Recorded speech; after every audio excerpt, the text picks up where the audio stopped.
En unboxing af min nye farming setup her. Og jeg glemte de første sekunder. Velkommen til YouTube, ja. Velkommen til YouTube, og velkommen til mit nye setup af Farming 2015 af setupet, som jeg har brugt 2100 på.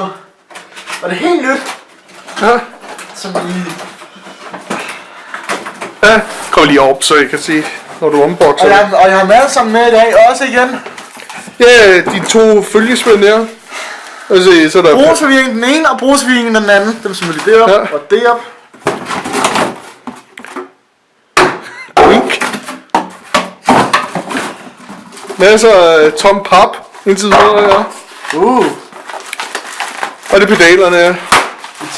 Vi tager en ting ad gangen og unboxer det.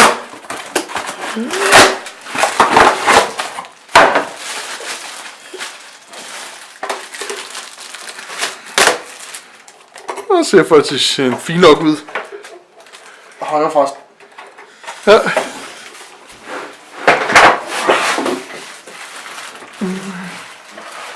Så er det bare stripsarbejde, eller? Hvad stripsarbejde er?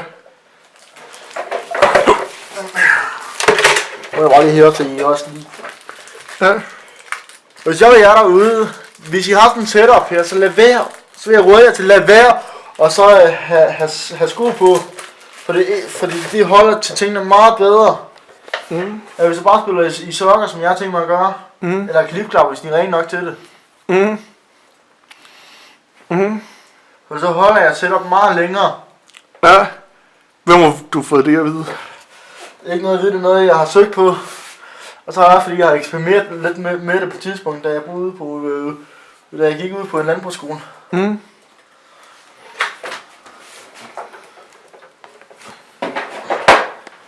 Vi kommer i hvert fald ikke til at mangle USB-kabel. Og det er endda sådan noget nærmest Ethernet-kabel, eller sådan noget. Det er ikke engang USB, det er sådan meget smart. Det var til starten af det. Ja. Så kommer vi til de... Selve rattet der. Den vigtige del er noget, der siger, det er jo lige så vigtigt som pedalerne. Og skruetving i, så man kan sætte det til bordet, så det ikke rasler rundt. Der er der et bølgeknop på. Og går fint på plads. Ja. Horn. Igen, mere plastiklort. Ja. Nu er det sådan en rimelig tyk sporblad, den jeg har. Som knælder bare på under. Det lyder måske lidt. Jeg skal lige have midt på. Sådan der. Det er så meget lækkert at røre ved. Ja. Sådan der. Og så igen. Fucking strips, ja. Mere knæbearbejde. Ja.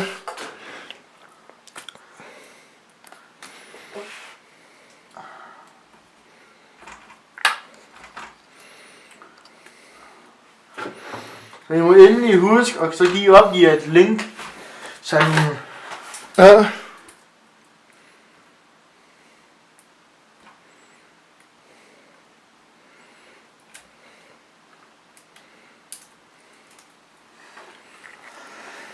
Sådan der, den fører vi så lige op i rør. Jeg skal lige prøve at finde tæt på. Den her, den smider vi her ved. Ja. Den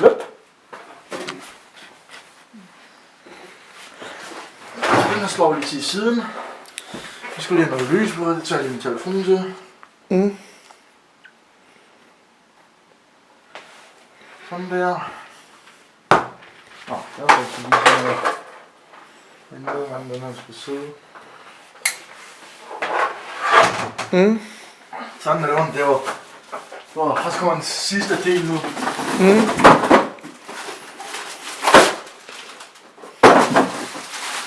Og konsollen, midterkonsollen, eller hvad du skal kalde det. Ja.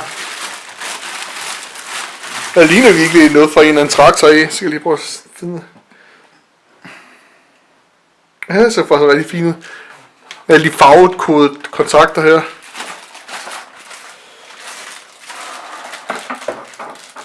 Og igen. Jeg kunne bedre lige, hvis folk de havde sat har sat... Og kassen er fuldkommen tom, så det er fantastisk. Han har været ret dobbeltarbejde. Jeg rydder op i morgen og sådan noget andet. Det gider gå ud op i aften. I aften skal jeg tjekke en ny setup. Ja. Sådan der. Den her kører jo lige... Nu skal du bare blive stående. Det kan jeg lige indtil nu. Mhm. Og hvis man den her op først, så kan du lege ledningsarbejde bagefter. Mhm. Det var bare i nogle af brugsfamilien. Ja. Jeg skal bruge lidt senere. Eller bare der, når man lige var at sætte rom med driver software. Det er, så skal du kigge nogle af de store kasser, jeg smidt på gulvet indtil videre. Det kan jo være, at den bare tilslutter sig med det samme, så den registrerer det computeren jo. Har du fået den væk fra musemånden? Nej, det gør sgu lidt lige meget. Så fandme fint ud, ja. Sådan der. Nu får den ikke længere, fordi så er det så tæt som muligt. Og jeg er træt af YouTube, at der altid er flere milliarder ledninger, man skal du til sådan noget her, så den her ryger ind i hullet hernede. Og så rundt her. Og så kommer over i et heroppe.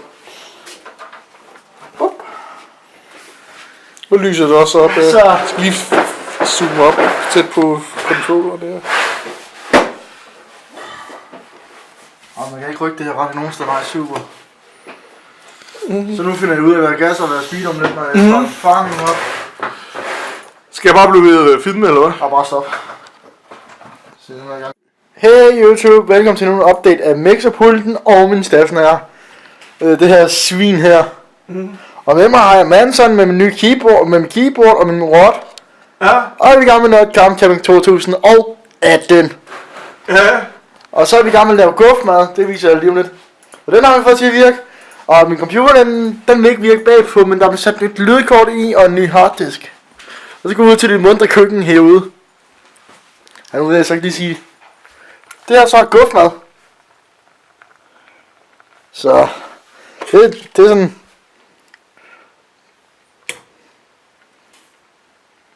Gufmad.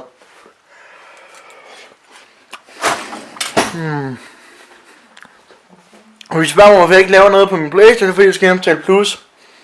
Men jeg regner med, at den her lille satan, den store satan, der står her, at den kan hjælpe mig med GTA 4, Liberty City og GTA 5, når jeg skal til at spille det på onsdag, når jeg kommer hjem fra arbejde. Så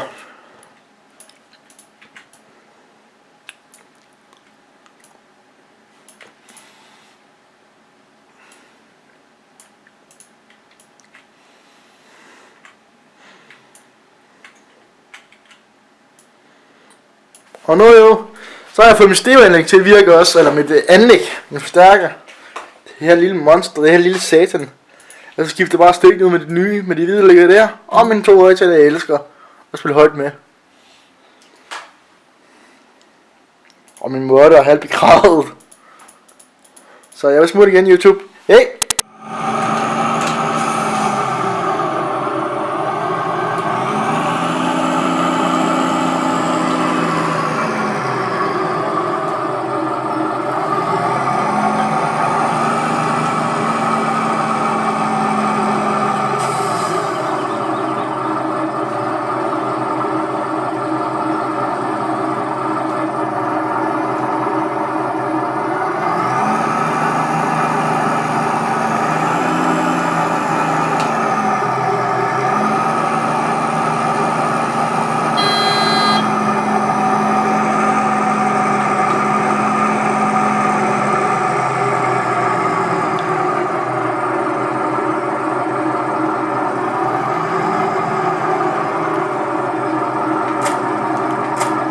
Okay.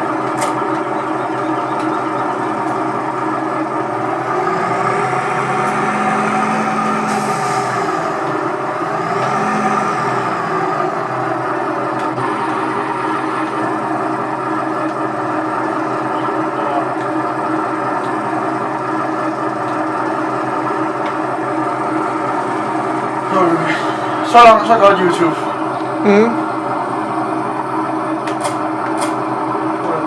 Så skal det der.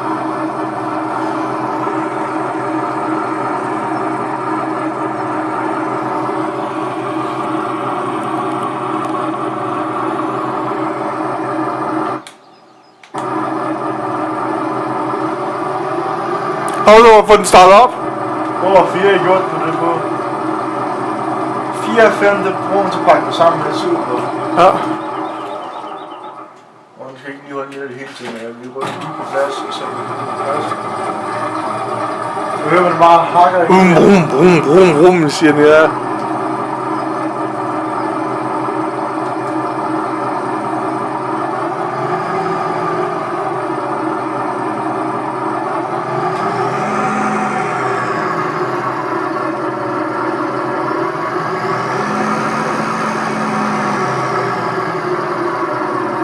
Det bliver i hvert fald ikke meget mere lige det der. Og så skal jeg sgu også prøve at køre Mercedes i den virtuelle verden, nu når jeg har gjort det i virkeligheden nogle gange. Den er gamle Unimog her. Skal den bare køres ned på marken, eller hvad? Nej, bare på gården. Okay, fedt. For så har jeg det opgave lidt senere hen til den. Så Unimoggen, det er dit arbejde, hver gang du er heroppe hos mig. Så alt hvad der skal laves med Unimoggen, det får du lov til at lave. Det skal du regne det her. Det er Det ligesom at køre kædespil. Jeg skal bare lige sådan her. Du skal bare lige give den noget ordentligt at leve af. Så du skal høre motoren rigtigt. Ja.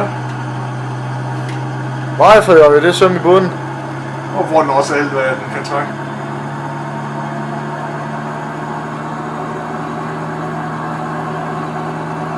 Du kan godt høre, det er en god gammeldags diesel. Ja. Herlig gammel med Unimog her, ja. Og sådan ser man altså mit setup ud, folkens. Ja. Men jeg har ikke helt kontrol over det der panel der endnu. Ja. Men det får vi på senere tidspunkt, så... Du har da lært det forholdsvis godt at kende.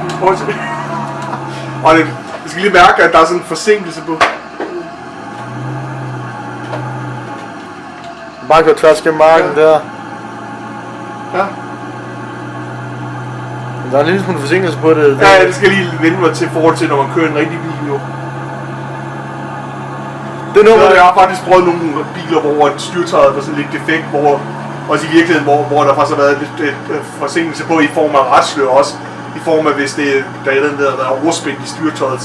Så man faktisk skal dreje rettet en smule hårdt, for at den begynder at dreje, og så der har jeg været ude for nogle gange. finder bare en plads til den op på gården. Ja, fedt.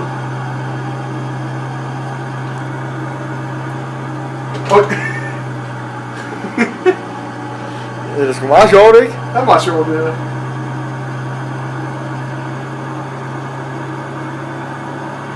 Men det er også sjovt, at man lige skal vende sig til at kigge på to retter, så at man både har rettet på skærmen, og så ens ret sådan fysisk, der drejer rundt ude i virkeligheden. Jeg giver den helt lidt foran facaden her. Så slutter jeg det. Hej YouTube, så er vi ude at køre majtasker. Jeg vil lige se førerhuset. Og vi skal have den der kæmpe klods der med. Kæmpe skærbord, det kæmpe snitterbord, det er. Præcis. Vi er nødt til at rette lidt op, folkens. Og hvis jeg spørger, hvorfor passer du så? Jeg gider sgu ikke have en maskine, der går i stykker. Så jeg prøver ligesom at passe lidt på det. Det er altid godt at forestille sig jo. Så var der en bilkabul i min skærbord. Sådan der, så skal vi lige finde en mark, vi kan teste udstyret på. Så er det simpelthen lige så nemt at køre. Så nu har vi testet det først med brasser, pakning og så læsning. Så nu skal Bare en smule kørsel i sig selv jo, med mig jo.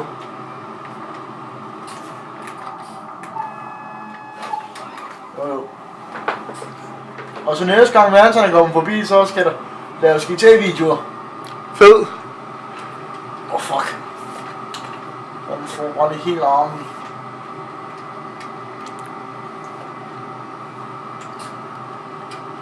Det er den store majtask, men den kan fandme rende 40.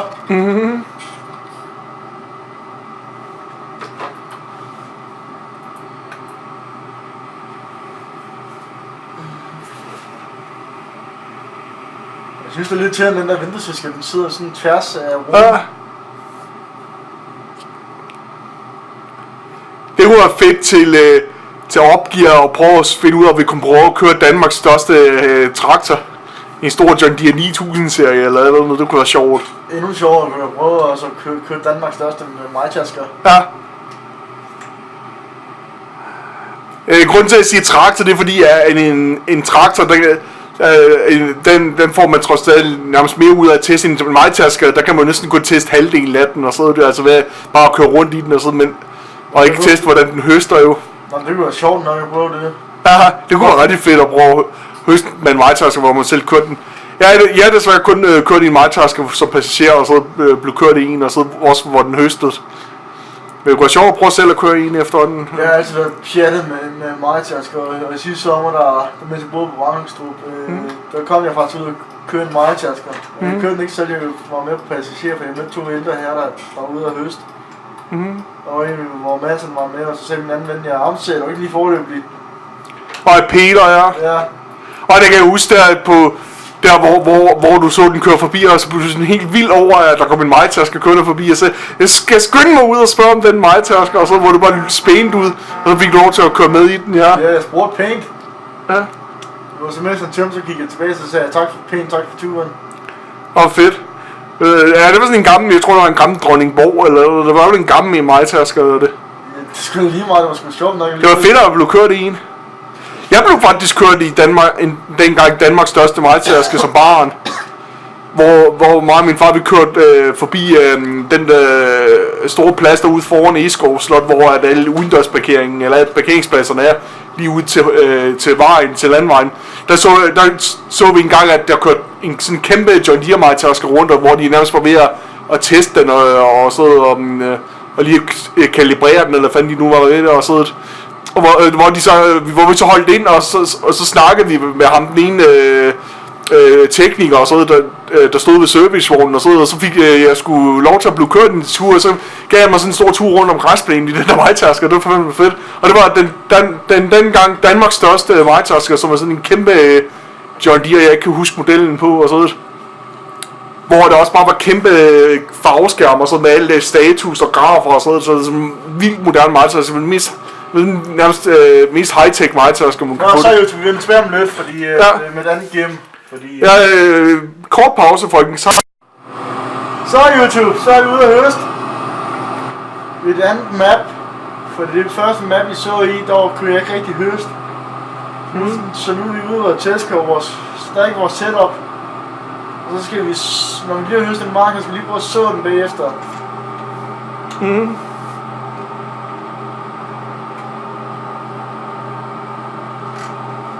Det er meget godt det her.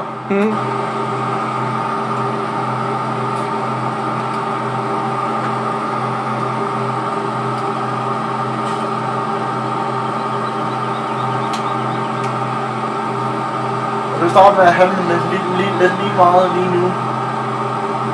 Jeg ved ikke om det er hele marken vi får høstet eller noget af den. Men fordi jeg har et andet spil, der også lige venter på, at der skal vurdere sådan en af mig.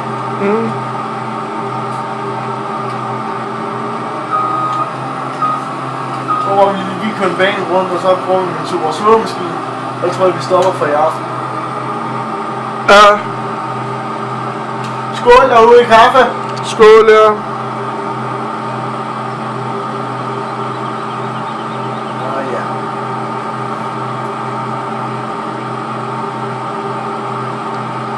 Faktisk bedst har man kendt at køre.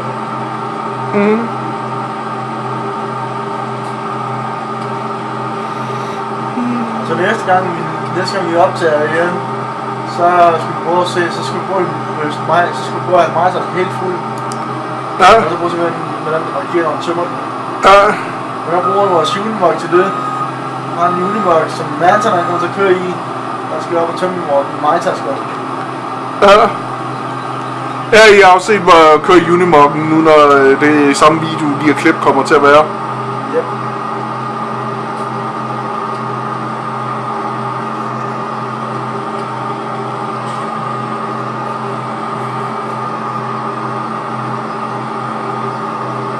Så jeg godt, hvordan du har, når du kører til Jylland.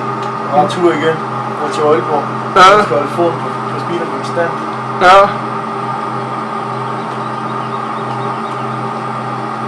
Og jeg tror mig, vi lader den bare køre i hvert fald. Du har en mark, der ikke er sød endnu. Den får lov til at slippe heldigvis.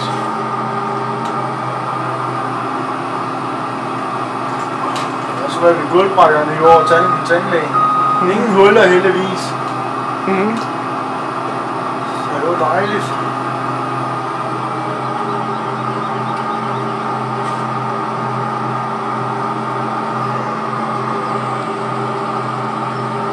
Så er vi jo sådan vejs ende for lige nu her. Ja.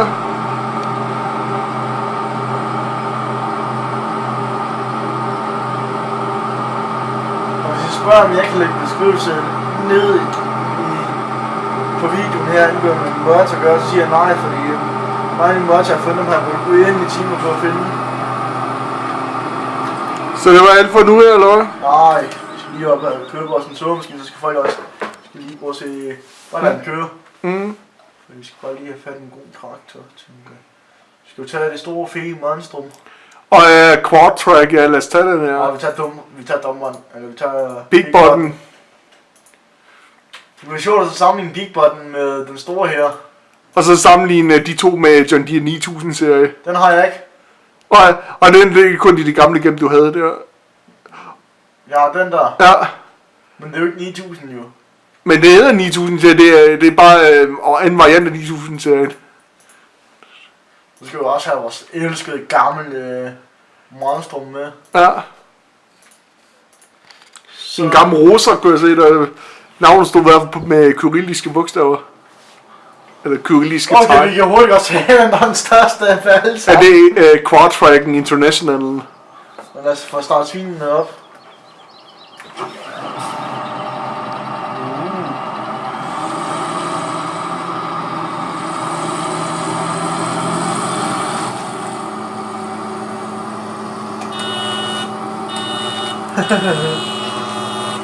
Der er strømsvigt i Europa. Det er nærmest som om, det starter en strømpistol op, eller så hver gang man trykker på rundt. Det er bare sikkert, at de har lavet på den måde. Ja. Ja, vi køber bare lige vores maskiner hjem i foran, for de får en vigtig rolle senere hen. Ja. Det minder mig næsten om, at på nogle af gamle biler, der er den der lyd, der kommer, når man slår blinklysset til. Det er faktisk bare et relæ, der klikker. Jeg har faktisk en Tesla, jeg skal prøve at se. Ja. Der er også klikker. Du kan lige købe med det samme, og også den får også en vigtig rolle. Jeg har faktisk en, der klikker. Den her klikker udmærket, når vi bruger... Jeg køber togemaskinen med det samme. Det bliver ikke sikkert alle maskiner, vi når at få kørt hjem. Vi tager bare den her. Jeg kan have den store i dag.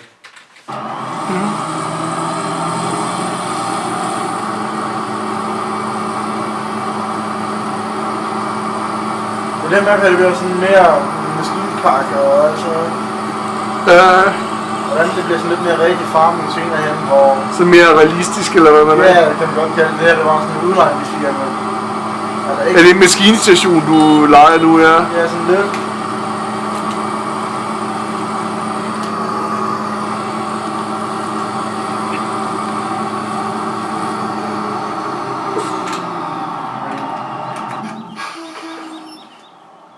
Det er ikke den der, vi skal bruge.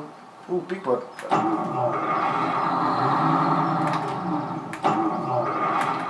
Ja. Mod.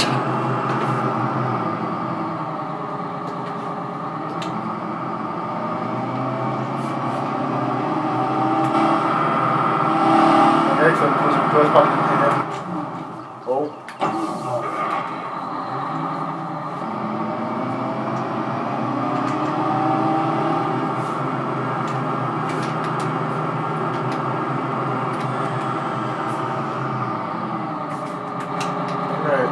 Den har ikke noget blinklysende, fuck det. Jeg tror bare lige den havde. Jeg ser hvor dum jeg er. Jeg har den lækker der bruger med, jeg siger, har en dejlig diesel.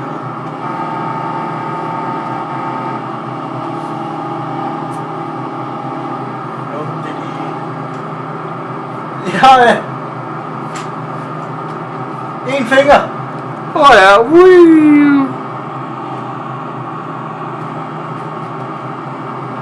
Ja.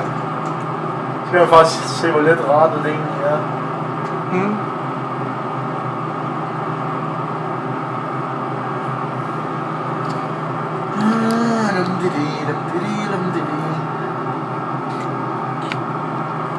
Så var sikkert tidspunkt til at gå ud og købe mig hvad fanden altså de hedder? Sådan en kamera til en computer. Bare ikke huske, hvad det hedder. Der. Er I klar til at høre den her, folk? Ja. Lad os starte den op. Så jeg kan få ud det her.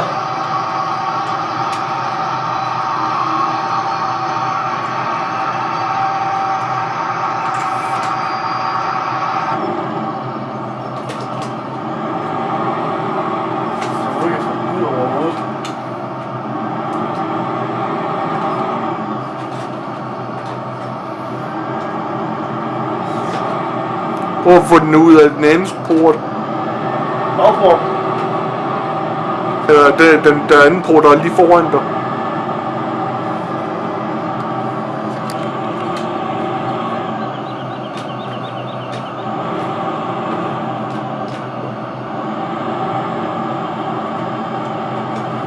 Nå, 2 sekunder, folkens. Vi vinespawner lige, så den lige kan komme ud. Der tænker jeg lidt, der kunne spillet være lidt mere klogere. Er det bare mappet, der ikke var særlig godt designet? Der vel ikke passer ikke så godt til den traktor, det? Jo, det gør den et eller andet sted egentlig godt. Men det skulle bare lige vinespawne den ud. Og det var en læg på traktoren, det var kop der.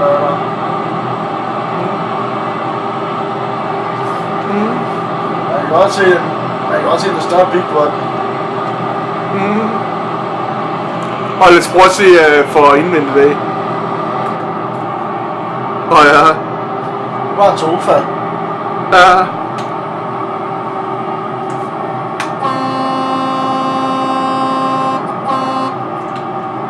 De har bare straks med en lige sted.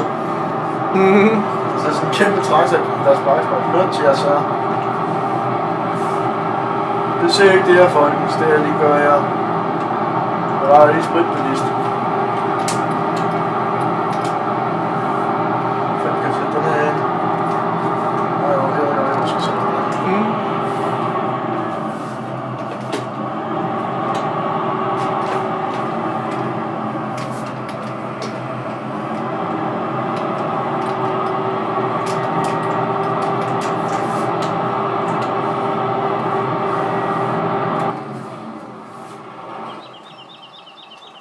Ej, den her tager vi lige.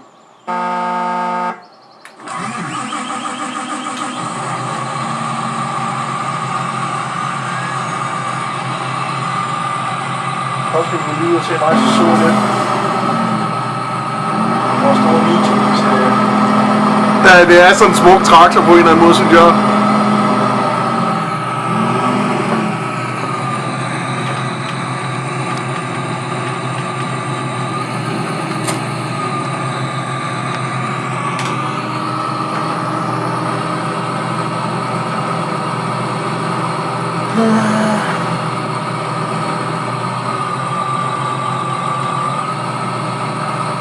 Sådan der.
Det var altid det, når du afføder den her. Det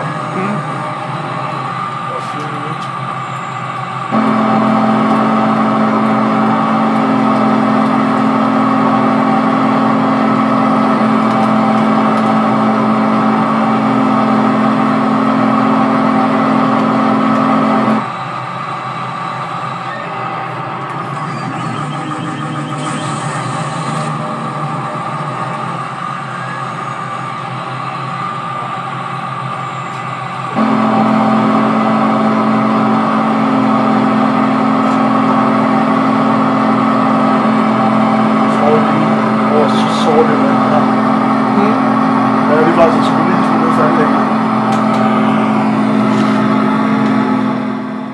Ja, det er fint det der.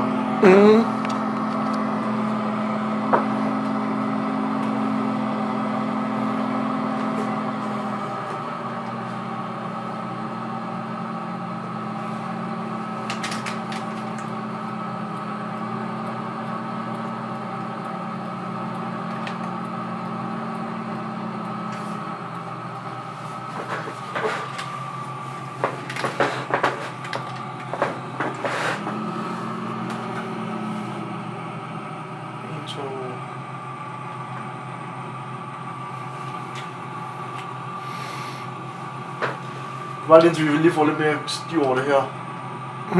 Bullshit stiv her.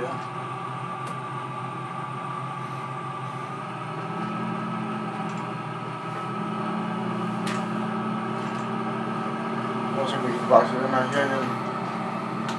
Og så får jeg den rundt. Ja, fint, fint. Ja, fint.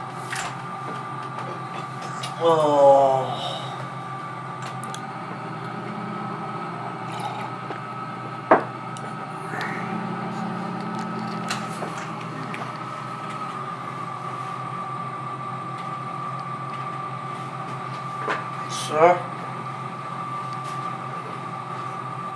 får jeg også se, når jeg sover. Og så den sidste træk, så skal jeg lige prøve at se. Og så på et tidspunkt, så laver jeg sådan en mod. Hvor jeg viser alle mine mods, alle dem jeg har. Nå, fremvisning af mods, ja. Yes. Ligesom jeg gjorde til 2013. Ja, og jeg gjorde til 2013. Men det gør jeg først, når 2018 kommer. Så gemmer jeg en gamle mods.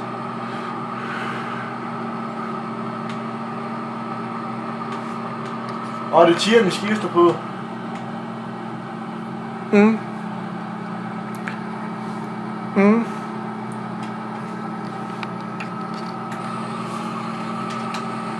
kan jeg se, så bliver den lige kørt lidt stilling.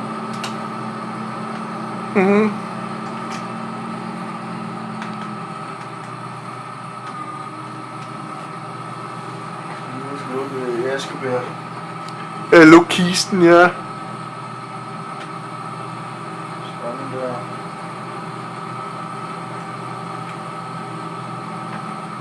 Det var mig, der sidder ret helt åndssvagt nu. Og nu? Det er pige. Jeg har jo ikke set. Der er ikke noget. Ja. Det var meget, der begynder at se syner igen, så. Jeg vil bare gerne have mine taster herover, ikke? Men sådan var det jo ikke, da jeg fik det jo.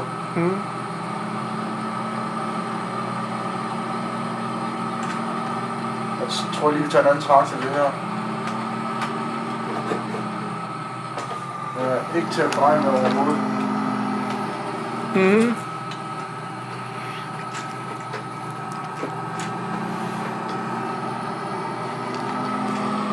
det er kun nogle af mine mods, jeg viser, at jeg er i dag. Jeg kan lige spille med. Ja.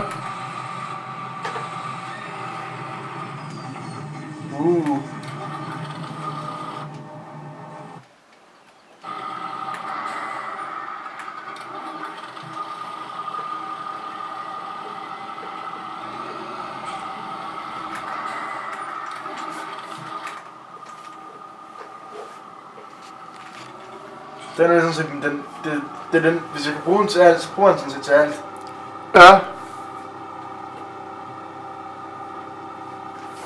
Så den er så fucking dejlig. Den rører.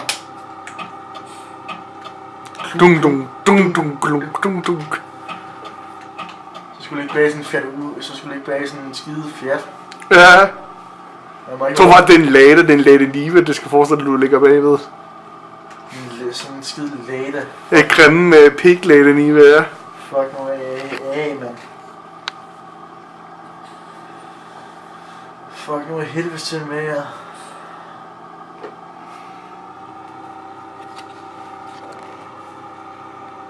Og jeg må ikke overhælde den. Selvom den kører så skide langsomt.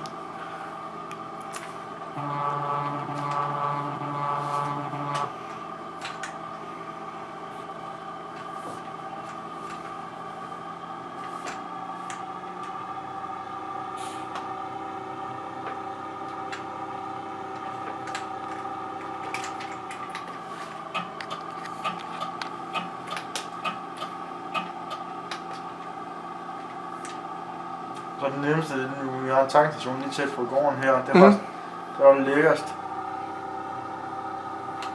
Og den er også miljødygtig, den her lille traktor, der er slavstil 9. Mhm.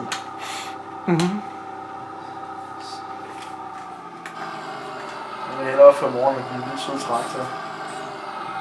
Og så er der nok nogen, der siger, ja, den kan slet ikke trække den. Det skal jeg fandme vise dig, den kan. Den kan meget mere end trække. Mhm.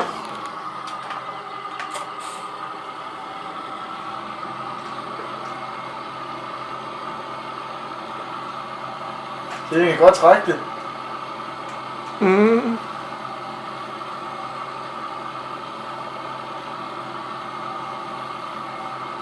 Og bare lidt langsomt. Nå, jeg tror, jeg runder af nu for den her omgang, folkens. Hej.